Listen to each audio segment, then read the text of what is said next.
Hello students, আশা করি তোমরা সবাই খুব ভালো আছো। আমি পার্থপ্রতিম সরকার এবং তোমরা এখন রয়েছো কনফিডেন্ট ইংলিশ উইথ পার্থ স্যারের টিউটোরিয়ালে।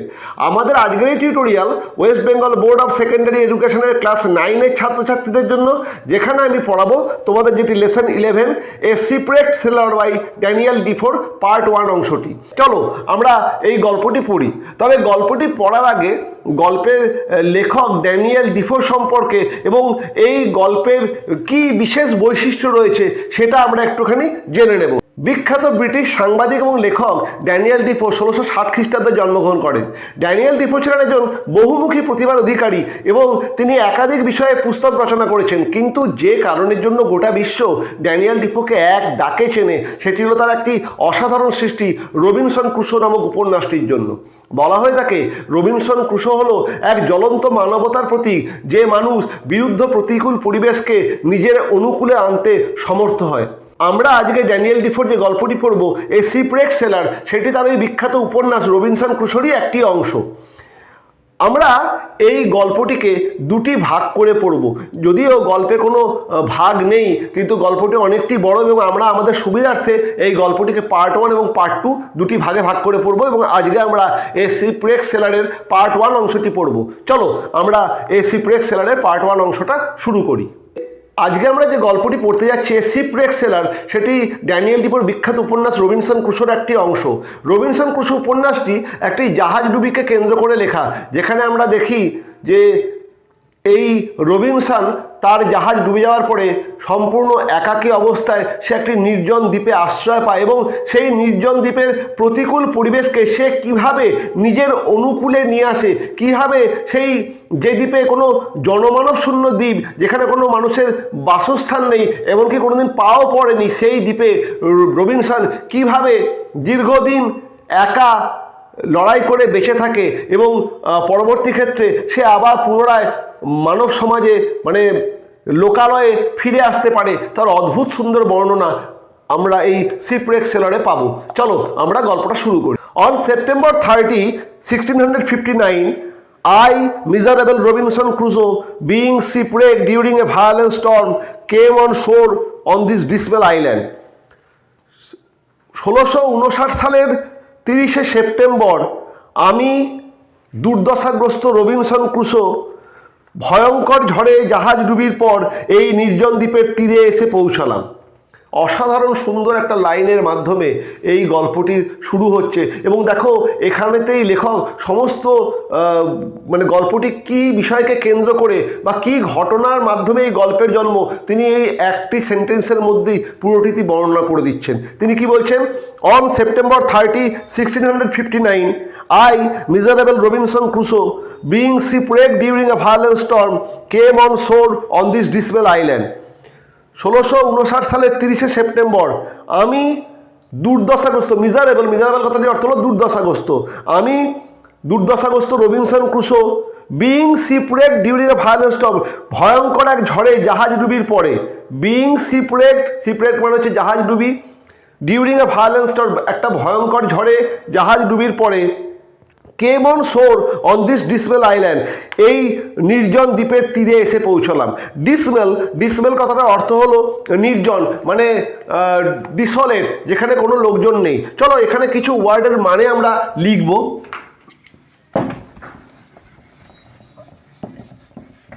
এই ওয়ার্ডের মানেগুলো জানলে আমাদের স্টক অফ ওয়ার্ডও বাড়বে এবং গল্পগুলোকে সুন্দরভাবে বুঝতে আমাদের এই ওয়ার্ডগুলো খুবই কাজে আসবে। চলো একবার দেখে নিই।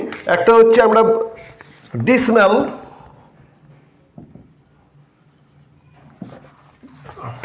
ডিসমেলের দেখো এখানে দাওয়াই আছে ওয়ার্ড নেস্টে, ডেসলেট, ঠিক আছে, মানে নির্জন।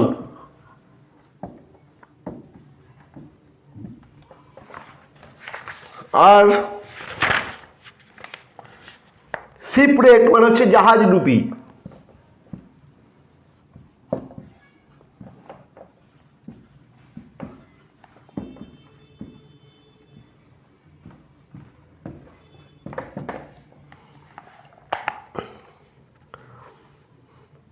I call it the island of despair, আর আমি এই দ্বীপটিকে বলছি হতাশার দ্বীপ। ডেসপেয়ার, ডেসপেয়ার হচ্ছে হোপলেসনেস।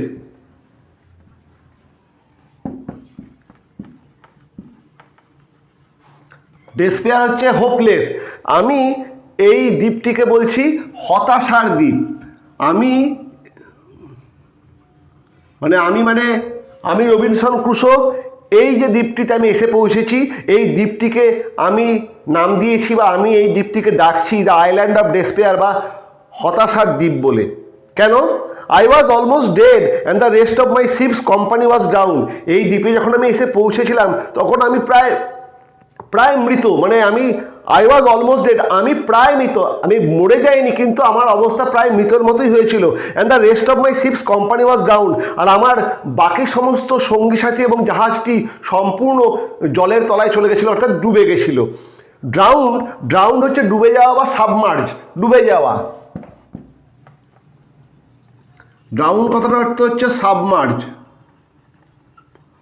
বা ডুবে যাওয়া। আমি ডুবে যাইনি, আমি একাই বেঁচে এই দ্বীপে এসে পৌঁছেছি, কিন্তু আমার বাকি সঙ্গী সাথী এবং আমার জাহাজটি সম্পূর্ণ ডুবে গেছে।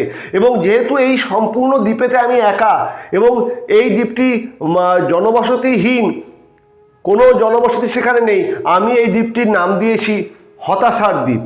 I had neither food, house নর ক্লথ, আমার কাছে খাবার নেই, বাড়ি নেই, কোনো জামা কাপড়ও নেই। I feared I would be devoured by wild beast, আর আমি খুব ভয় পাচ্ছি যে আমি হয়তো বুনো জন্তুদের খাদ্যতে পরিণত হব, অর্থাৎ বুনো জন্তুরা হয়তো আমাকে গিলে খেয়ে নেবে। ডিভাওয়ার্ড কথার অর্থ হচ্ছে ইটেন আপ, খেয়ে নেওয়া, গিলে খেয়ে নেওয়া, ঠিক আছে? ডিভাউর্ড হচ্ছে ইটেন আপ, খেয়ে নেওয়া। আমি ভয় পাচ্ছি যে বুনো জন্তুরা, এই দ্বীপেতে কোনো জনমানব নেই কিন্তু কিছু বুনো জন্তু তো অবশ্যই থাকবে যেহেতু একটা দ্বীপ, এবং সেই দ্বীপের বুনো জন্তুরা আমাকে যদি গিলে খেয়ে নেয়, আমি সেই ভয়টাই করছি। When night came, I slept in a tree for fear of wild creatures. আর যখন রাত নেমে এলো আমি তখন একটা গাছেতে আশ্রয় নিলাম যাতে কোনো বুনো জন্তু আমাকে না আক্রমণ করে। যখন রাত নেমে এলো, যেদিন আমি এই দ্বীপে এসে পৌঁছেছি 30শে সেপ্টেম্বর 1659, সেদিনকে রাতটা আমি একটা বড় উঁচু গাছেতে রাত কাটালাম। তার কারণ নিচে থাকলে কোনো বুনো জন্তু যদি আমাকে আক্রমণ করে খেয়ে নেয়, আমি সেই ভয়টা পেয়েছিলাম। ইট রেন্ড অল নাইট, আর সেই দিনের গোটা রাত জুড়ে বৃষ্টি। যেদিন আমি সেই দ্বীপেতে এসে পৌঁছেছিলাম সেই গোটা রাত জুড়ে বৃষ্টি পড়েছিল। The rain continued through the next day with gust of wind, শুধুমাত্র সেই দিন না, পরের সারাদিন দমকা বাতাস সহ বৃষ্টি হলো। The rain continued through the next day with gust of wind, দমকা বাতাস সহ তার পরের দিন গোটা দিন বৃষ্টি হলো। Only a wreck of my ship was to be seen at low water, আর অগভীর জলে, আমি সমুদ্রের পাশে একটা দ্বীপে এসে উঠেছি, কিন্তু সমুদ্রে যে অগভীর জল, সেখানে আমি কি দেখলাম? অনলি এ রেক মানে হচ্ছে remains, only a wreck of my ship was to be seen at low water, অগভীর জলেতে আমার ওই গোটা জাহাজের একটু ভাঙা অংশ আটকে পড়ে রয়েছে, সেটা আমার নজরে এলো। রেক কথাটার অর্থ হলো রিমেন্স, ঠিক আছে?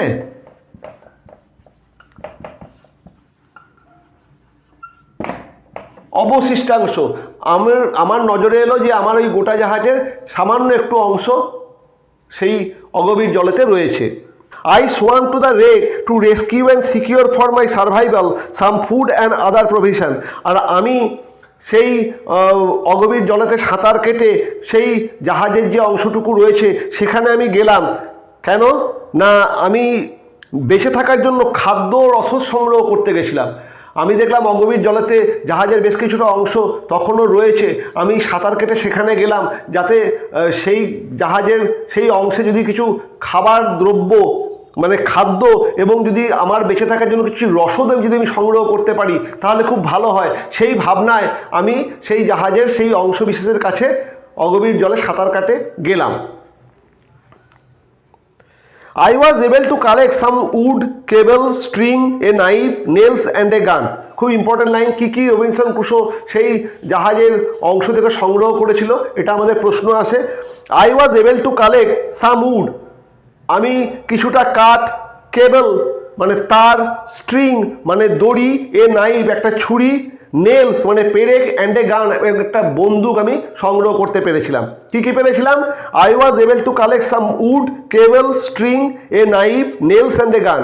I also collected a hammock and some canvas with which I made a tent. আমি সেই জাহাজের অংশ থেকে একটা হ্যামক বা দোলন সজ্জা এবং কিছু ক্যানভাস কাপড়ও সংগ্রহ করেছিলাম। হ্যামক হচ্ছে এক ধরনের ঝুলন্ত বিছানা, যেটাকে জাল দিয়ে তৈরি করা হয়। দেখো ওয়ার্ড নেস্টে দেওয়া আছে, হ্যামক হচ্ছে kind of hanging bed generally made of net, জাল দিয়ে তৈরি করা ঝুলন্ত বিছানা। আর ক্যানভাস কাপড় হচ্ছে মোটা কাপড়। আমি ওই জাহাজের ওই ভাঙা অংশ থেকে একটা হ্যামক এবং কিছু ক্যানভাসের কাপড়ও সংগ্রহ করেছিলাম, যে ক্যানভাসের কাপড় দিয়ে আমি একটা টেন্ট বা তাঁবু তৈরি করেছি, যে তাঁবুতে এখন আমি রাত্রিবাস করি। I got some ink and paper. শুধু তাই না, আমি কিছুটা কালি এবং কিছুটা শুকনো পেপার, কাগজ, তাও সংগ্রহ করেছিলাম। I also found some money but they were useless to me in this barren island. আর আমি সেই জাহাজের সেই অংশ থেকে কিছু অর্থও সংগ্রহ করেছিলাম, কিছু টাকাও সংগ্রহ করেছিলাম, কিন্তু এই জনমানব শূন্য দ্বীপে সেই অর্থ সম্পূর্ণ অর্থহীন। But they were useless to me in this barren island. Barren island মানে হচ্ছে জনমানব শূন্য দ্বীপ। এই ডিসলেট, এই জনমানব শূন্য আইসোলেটেড আইল্যান্ডে এই টাকার কোনো মূল্য নেই। কাজে আমি কিছু অর্থ সংগ্রহ যদিও করেছিলাম, এই জনমানব শূন্য দ্বীপে সেই অর্থ সম্পূর্ণ অর্থহীন। I was some 100 leagues out of the ordinary course of the trade of mankind. মানুষের স্বাভাবিক কাজকর্মের জগৎ থেকে আমি প্রায় কয়েকশো লিগ দূরে ছিলাম। I was some 100 leagues out of the ordinary course of the trade of mankind. মানুষের স্বাভাবিক কাজকর্মের জগৎ থেকে আমি প্রায় কয়েকশো লিগ দূরে ছিলাম। লিগ কথাটার অর্থ মানে লিগ হচ্ছে এ ইউনিট অফ মেজারিং ডিস্টেন্স। এক লিগ সমান সমান প্রায় 3 mile. League LEAGUE, A unit of measuring distance. প্রায় 1 লিগ মানে প্রায় 3 মাইলের মতো, 3 মাইলের কাছাকাছি। তা আমি কয়েকশো লিগ দূরে ছিলাম, মানে অনেক মাইল দূরে ছিলাম, যেখানে মানুষরা এই টাকা পয়সায় যেখানে দরকার হয় সেরকম জায়গা থেকে আমি কয়েকশো মাইল দূরে ছিলাম।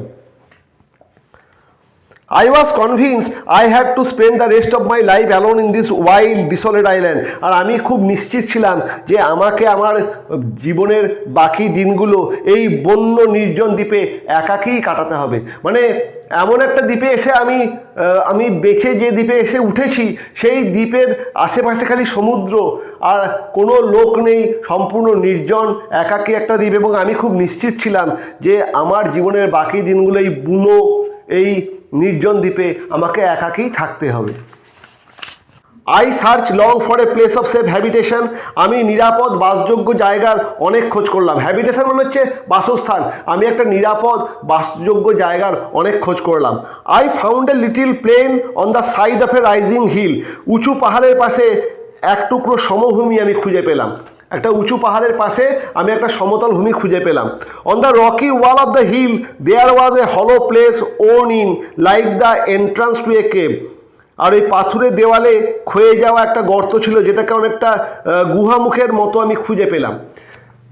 On the rocky wall of the hill there was a hollow place worn in like the entrance to a cave. ওই পাথুরের দেওয়ালে ক্ষয়ে যাওয়া একটা গর্ত ছিল, যেটা ছিল অনেকটা গুহামুখের মতো, যেখানে আমি আশ্রয় নেব বলে মনস্থির করলাম। On the flat of the green just before this hollow I resolved to pitch my tent. ঠিক এই গর্তের সামনে সবুজ সমতলে একটা তাঁবু খাটাবো বলে আমি মনস্থির করলাম। মানে যদি বৃষ্টি বাদল আসে আমি তাঁবুতেও থাকতে পারবো, অথবা ওই গর্তের ভেতরে গিয়ে একটা গুহার মতো রয়েছে, সেখানে গিয়েও আমি রাত কাটাতে পারবো। এরকম একটা জায়গায় আমি তাঁবু খাটাবো বলে মনস্থির করলাম। On the flat of the green just before this hollow I resolved to pitch my tent. এই গর্তের ঠিক সামনে সবুজ সমতলে একটা তাঁবু খাটাবো বলে আমি মনস্থির করলাম। I cut the wood I collected into stakes.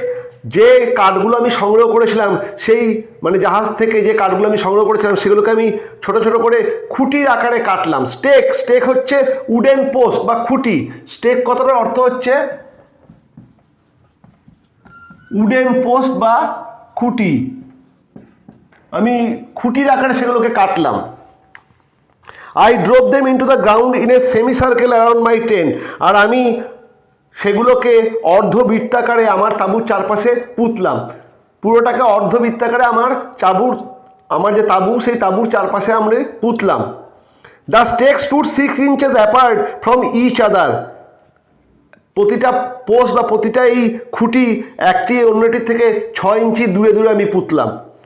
I put the cables I had rescued from the ship around the stakes in the manner of a fence, আর তারপরে জাহাজ থেকে উদ্ধার করা মোটা তারগুলোকে দিয়ে আমি খুঁটিগুলোকে বেড়ার মতো করে বেঁধে দিলাম।